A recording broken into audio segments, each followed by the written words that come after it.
Yo, what's good everyone? OJ here. Welcome back to another video, and I have some things that I want to talk about. First, starting off with Paper Mario, the Origami King. I want to briefly touch on Ghost of Tsushima reviews, and also Nintendo Direct Watch, PlayStation 5 Watch, what's going down, the latest rumors. So we have quite a bit to get into. So let's first start off with Paper Mario, the Origami King. People have been asking me on my live streams my opinion on this game and kind of just what I think based off of the Treehouse gameplay footage and just my own history and thoughts of Paper Mario. So first and foremost, I never thought that Paper Mario was this god tier RPG out there. So for any of you guys thinking that I'm gonna go crazy that there isn't the experience points or anything, that's not happening, because I played all of the Paper Mario games, and while they're very good, I always thought that the stuff like Final Fantasy and Chrono Trigger and Secret of Mana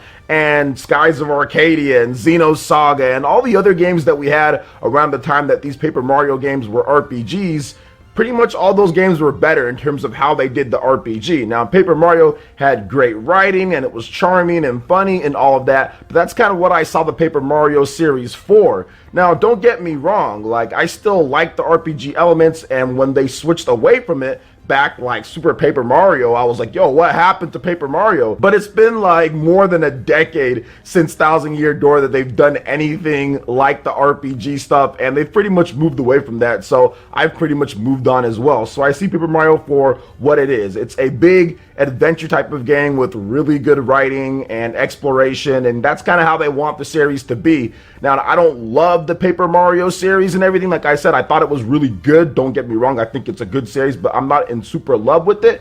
But overall, I think that Paper Mario the Origami King, it looks the most interesting game in the Paper Mario series for me in a very long time. I did not like Color Splash. I did not like Sticker Star. I did not like Paper Jam. I did not like any of the other Paper Mario games that have been coming out. I've been more of a fan of the Mario and Luigi games over the years than the Paper Mario games. So it's pretty cool to see that this one actually has my interest because of the unique aspects of the battle system. I do like the whole puzzle swapping type of thing, because I honestly don't need it to be like, oh my gosh, I get crazy experience and have all these crazy encounters with super bosses and all that, because Paper Mario has never really been that. But I do want to see what they use the coins for. I know that you can buy upgrades and different weapons and stuff like that, but are there going to be any extra things? Because man, they had a ton of coins in that Treehouse demo that they showed off. So I'm hoping that they actually use the coins in a good way to where you can like buy access to secret areas or levels or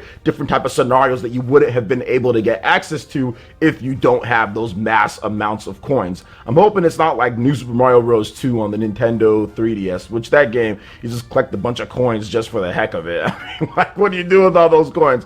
Pretty much nothing. But they did show off in the Treehouse gameplay that there will be like a secret area or something that you can buy with access to coins or whatever from somebody. So, and there's auctions and things like that. So I'm hoping that they keep that up throughout the whole game, and it's actually worth the time investment. So overall, I think that, you know, aside from the whole battle quips and what people are talking about there, I think the world of Paper Mario the Origami King looks absolutely stunning. I love what they've done, the gameplay variety in terms of using the confetti to fill up the different areas, using the arms that you can pull and kind of reveal different spots, using the hammer to whack and kind of do different things and interact with the environment. I think that's super cool, so I'm down to check it out more. I'm going to be picking up the game myself. It comes out this Friday. Depends on when you're watching this. Of course, it might already be out, but it comes out this week, and I'm excited to pick it up myself. Now, let's go ahead and move on to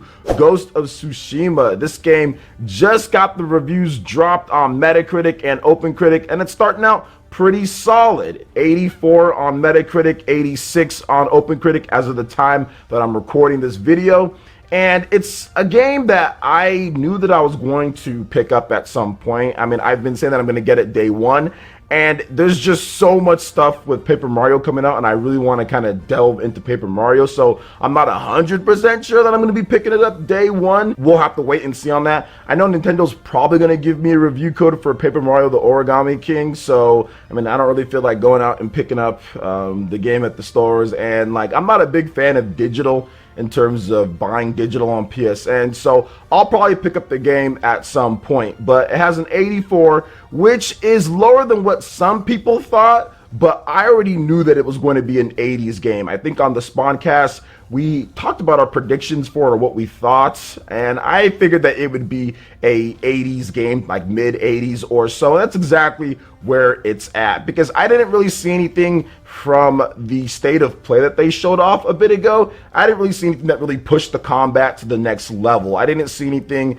that really made this game stand out. Like, what is this game going to do on the level of a God of War 2018 when it comes to combat, or on a Legend of Zelda Breath of the Wild? Like, what is it going to do? And story-wise, I don't think Sucker Punch has ever been able to produce a story as good as, like, let's say Naughty Dog with the original Last of Us, or what Naughty Dog does to get those high ranks. Even though the gameplay is not that great in some of Naughty Dog's games, like, the stories are always pretty good and the graphics and stuff like that. So I didn't think Sucker Punch can do that. So I figured that it would be an 80s type of game, but still a very good game. From the reviews that I've seen, a lot of people do like the polished combat, the graphics, the open world design. But there's one thing that I read in there that people are kind of clowning. I think it's GameSpot for, but they said you can't cut down the bamboo, and people are kind of clowning them for that. But you should not be clowning GameSpot for that. That is a problem. Like, in an open world game, and I've said this multiple times,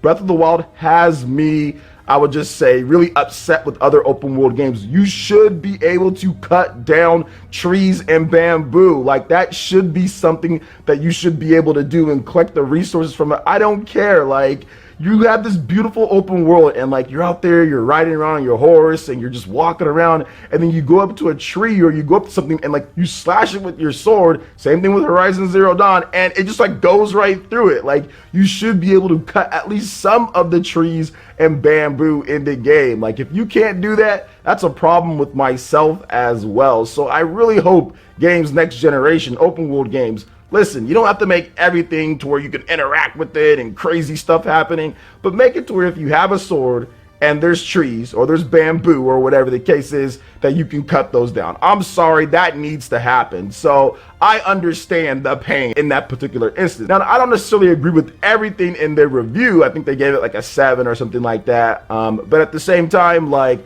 I still feel that you should be able to cut down bamboo trees. I'm sorry, it's bamboo. Why wouldn't you want to be able to cut those down, man? It's bamboo. You got to be able to cut those. So I'm sorry. Come on, Sucker Punch. You have to put that in there. But either way, I'm still excited to check out the game at some point. So I just want to get my Paper Mario stuff done, and then I'll get Ghost of Tsushima. But overall, if you want to see the rest of the reviews, a lot of people gave it really good scores as well. I see a couple hundreds in there, so a lot of 9s and everything. So check out the link in the description below if you want to get the full scope of all the reviews.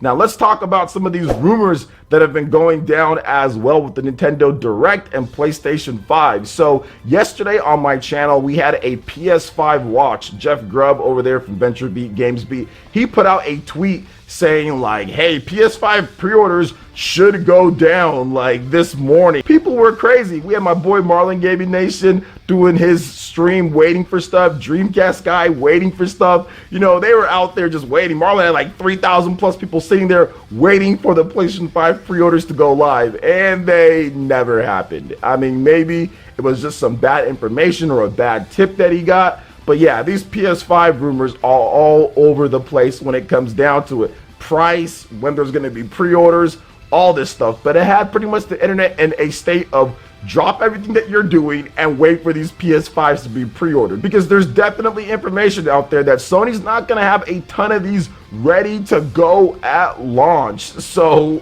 I mean, like, you might not be able to get one very easily when it does drop this holiday, or probably November, you know. So people were sitting there and waiting for them, but no pre-orders yet as of the time that I'm recording this video. And when they do go live, don't worry guys, we'll try to do our best to have updates on that. But right now, no pre-orders. So if you heard that the pre-orders are live, they're not right at this point. Now let's talk about the Nintendo Direct that's being rumored. Now we have a number of different sources, I will have them linked in the description below, that kind of say that there's going to be a July 20th Nintendo Direct. And I'm looking at that date and I'm like, July 20th, a Monday?